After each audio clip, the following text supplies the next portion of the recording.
qui a appuyé sur l'accélérateur. Dominique Strauss-Kahn entre les mains de la police à New York. L'abolition de la peine de mort en France. C'est sa journée, toute la journée. On en parle. La première femme noire à entrer au Panthéon. Bonjour Pauline Jacot. Bonjour à tous. Joséphine Baker, évidemment, danseuse, chanteuse, vedette du music-hall.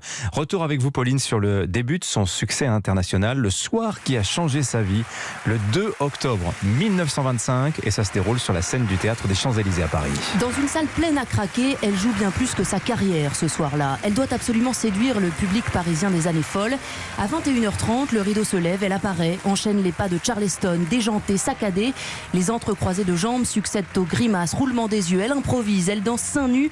Paris n'a jamais vu ça. Elle est sifflée, huée, mais surtout follement applaudie. Décadente pour les uns, géniale pour les autres.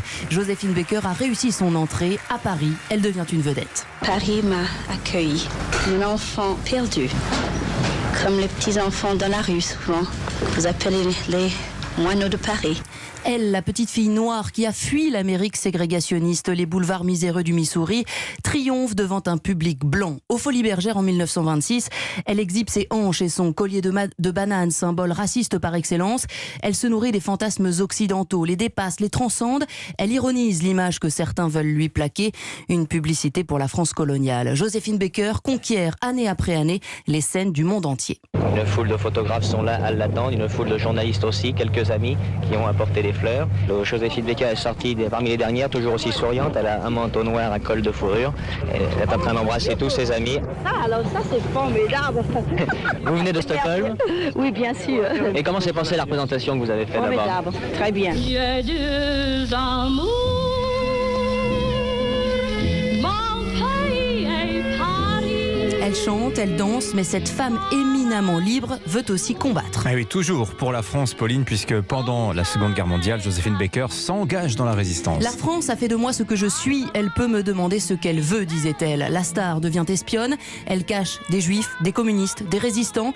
Elle retranscrit des plans à l'encre invisible dans ses partitions. Ses combats contre le fascisme lui valent la croix de Lorraine, décision du général de Gaulle.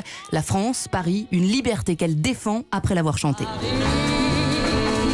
Quand je suis là devant toi, je ne me prends chercher de te dire ma joie. Elle ne vivra pourtant pas le plus beau jour de sa vie sur les scènes de la capitale, mais sur les marches du Lincoln Memorial à Washington. Le 28 août 1963, lors de la marche pour les droits civiques, elle déclare, aux côtés de Martin Luther King, « Vous êtes enfin un peuple uni comme le poivre et le sel.